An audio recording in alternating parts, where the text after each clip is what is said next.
Hello বন্ধুরা, আজকে 6ই August এবং আমাদের আলিপুর আবহাওয়া দপ্তর থেকে জানাচ্ছে আজ দক্ষিণবঙ্গের দিকে ভারী থেকে অতিহারী বৃষ্টিপাতের সম্ভাবনা রয়েছে। তবে 5 তারিখে বিকেলের পর থেকে ক্রমশ দক্ষিণবঙ্গের মেঘ ক্রমশ ঘনীভূত হয়ে তার ফলে বেশ কিছু অঞ্চলে ভারী থেকে অতিহারী বৃষ্টিপাত ঘটিয়েছে। বিশেষ করে আমাদের হাওড়া, হুগলি, এছাড়া কলকাতা এবং দক্ষিণ চব্বিশ পরগনার বেশ কিছু অঞ্চলে প্রচণ্ড আকারে বৃষ্টি ফলে বেশ কিছু অঞ্চলে জলমগ্ন হচ্ছে। মানে অল্প সময়ের মধ্যে অনেক বৃষ্টিপাতের ফলে বেশ কিছু অঞ্চলে জলমগ্ন হচ্ছে। এছাড়াও আমাদের আলিপুর আবহাওয়া দপ্তর থেকে জানাচ্ছে আগামী 24 ঘন্টার মধ্যে ঠিক 7 তারিখে সকালের মধ্যে ঠিক দক্ষিণবঙ্গের ঠিক আমাদের কলকাতার দিকে ভারী বৃষ্টিপাত হবে, উত্তর চব্বিশ পরগনা, দক্ষিণ চব্বিশ পরগনা, এছাড়া আমাদের পুরুলিয়ার দিকে ভারী বৃষ্টিপাতের সম্ভাবনা রয়েছে। শুধু আমাদের আলিপুর আবহাওয়া দপ্তর থেকে জানাচ্ছে 2 মেদিনীপুর, এইদিকে আমাদের বাঁকুড়ার দিকে ভারী থেকে 2-1 পশলা অতি ভারী বৃষ্টিপাতের সম্ভাবনা রয়েছে এবং ঝাড়গ্রামের দিকেও শুধু ভারী বৃষ্টিপাত হতে পারে, সঙ্গে 30 থেকে 40 কিলোমিটার বেগে দমকা ঝোড়া বইতে পারে। এছাড়াও আগামী 24 ঘন্টার মধ্যে আমাদের উত্তরবঙ্গে দার্জিলিং, কালিম্পং, জলপাইগুড়ি, আলিপুরদুয়ার এবং কোচবিহার দিকে ভারী বৃষ্টিপাতের সম্ভাবনা রয়েছে এবং আমাদের উড়িষ্যার দিকেও ভারী থেকে অতি ভারী বৃষ্টিপাত হবে। এছাড়াও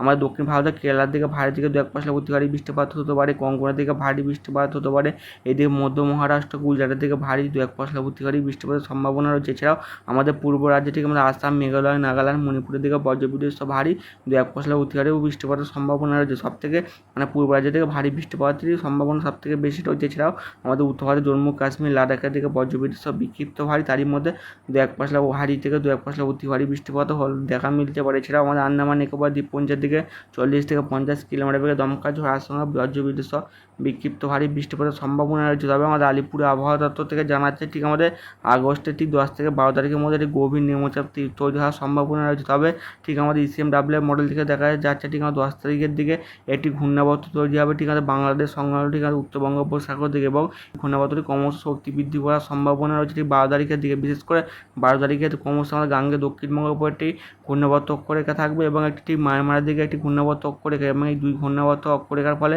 একটি নিম্নচাপ তৈরি হওয়ার সম্ভাবনা আছে 13 তারিখের দিকে ঠিক আমাদের উত্তর বঙ্গোপসাগরের দিকে ঠিক আমাদের গাঙ্গে দক্ষিণবঙ্গ উপকূল বরাবর এবং আমাদের বাংলাদেশের উপকূল বরাবর। এবং এই ঘূর্ণাবর্তটি ক্রমশ শক্তি বৃদ্ধি করে 14 তারিখের মধ্যে এটি সুস্পষ্ট নিম্নচাপে পরিণত হবে ঠিক আমাদের বাংলাদেশের উপরে। এর ফলে বাংলাদেশের দিকে ভারী থেকে অতি ভারী বৃষ্টিপাত হবে। বিশেষ করে 10 তারিখ থেকে 13 তারিখ অবধি দক্ষিণবঙ্গের দিকে দফায় দফায় ভারী 2-1 পশলা অতি ভারী বৃষ্টিপাত হবে। তবে 14 তারিখ 15 তারিখের দিকে ভারী থেকে অতি প্রবল ভারী বৃষ্টিপাত হতে পারে 2 চব্বিশ পরগনা, কলকাতা, হাওড়া, হুগলি বেশ কিছু অঞ্চলে এবং 15 তারিখের দিকে প্রচণ্ড ভারী বৃষ্টিপাত হবে 2 মেদিনীপুর, কলকাতা, হাওড়া, হুগলির দিকে এবং 16 তারিখের দিকে নিম্নচাপটি ক্রমশ আমাদের উত্তর চব্বিশ পরগনা এবং নদিয়া এবং মুর্শিদাবাদের উপর অবস্থান করবে। এর ফলে নদিয়া, মুর্শিদাবাদ, এদিকে কলকাতা, হাওড়া, হুগলি, দক্ষিণ চব্বিশ পরগনার দিকে ভারী থেকে অতি ভারী তুমুল ভারী বৃষ্টিপাতের সম্ভাবনা রয়েছে এবং প্রচণ্ড বৃষ্টির কারণে আমাদের দক্ষিণবঙ্গের বেশ কিছু অঞ্চলে বন্যা পর্যন্ত তৈরি হওয়ার সম্ভাবনা রয়েছে ঠিক পুরুলিয়া, বাঁকুড়া, এদিকে বীরভূমের বেশ কিছু অঞ্চলে। এছাড়া বর্ধমানের দিকেও প্রচণ্ড আকারে বৃষ্টির ফলে বেশ কিছু অঞ্চলে বন্যা হতে পারে এবং দক্ষিণ চব্বিশ পরগনা থেকে বন্যা সৃষ্টি হওয়ার সম্ভাবনা রয়েছে ঠিক উপকূল তীরবর্তী অঞ্চলগুলি দিকে। 17 তারিখ অবধি দক্ষিণবঙ্গের দিকে দফায় দফায় ভারী বৃষ্টিপাত হবে এবং এই নিম্নচাপটি দক্ষিণবঙ্গের উপর 17 তারিখের দিকেও অবস্থান করবে এবং 17 তারিখ এবং 18 তারিখের দিকেও এই নিম্নচাপটি দক্ষিণবঙ্গের উপর থাকবে। ঘূর্ণাবর্তে পরিণত হওয়ার সম্ভাবনা রয়েছে। শক্তি হারিয়ে 17 তারিখ থেকে 18 তারিখের মধ্যে এটি শক্তি হারিয়ে ঘূর্ণাবর্তে পরিণত হবে। তাই 17 তারিখ এবং 18 এবং 19 তারিখের দিকেও দফায় দফায় বৃষ্টিপাত চলার সম্ভাবনা রয়েছে।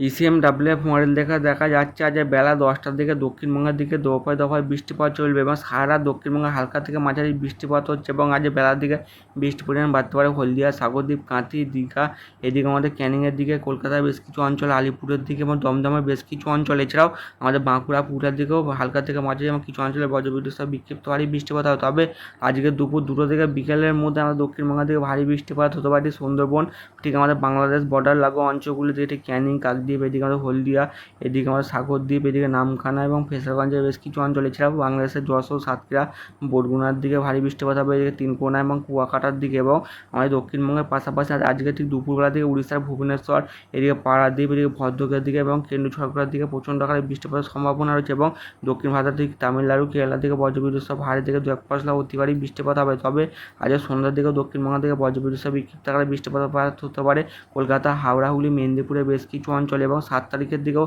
দক্ষিণবঙ্গে হালকা থেকে মাঝারি 2-1 পশলা ভারী বৃষ্টিপাত হতে পারে। বিশেষ করে ঠিক শুক্রবার বিকেল 3টের দিকে আমাদের দক্ষিণবঙ্গে কলকাতা, হাওড়া, হুগলি দিকে প্রচণ্ড আকারে বৃষ্টিপাত হবে। ঝাড়খণ্ডের দিকেও ব্যাপক বৃষ্টিপাতের সম্ভাবনা রয়েছে এবং যে নিম্নচাপটি ক্রমশ শক্তি বৃদ্ধি করে 12 তারিখের পর থেকে, তার ফলে 13 তারিখ থেকে দক্ষিণবঙ্গের দিকে প্রচণ্ড ভারী থেকে অতি ভারী প্রবল ভারী বৃষ্টিপাতের সম্ভাবনা রয়েছে এবং নিম্নচাপটি 14 তারিখের দিকে বাংলাদেশের উপর অবস্থান করবে। এর ফলে দক্ষিণবঙ্গে 14 তারিখের দিকে 2 চব্বিশ পরগনা, কলকাতা, হাওড়া, হুগলির দিকে, বাঁকুড়ার দিকে ব্যাপক বৃষ্টিপাতের সম্ভাবনা রয়েছে এবং সবথেকে বৃষ্টির পরিমাণ বেশি থাকতে হয় 14 থেকে 15 তারিখে, প্রচুর পরিমাণে 15 তারিখের দিকে প্রচণ্ড আকারে বৃষ্টিপাত হবে। এছাড়া 16 তারিখের দিকেও ভারী থেকে 2-1 পশলা অতি ভারী তুমুল বৃষ্টিপাতের সম্ভাবনা 16 তারিখের দিকেও থাকার সম্ভাবনা রয়েছে।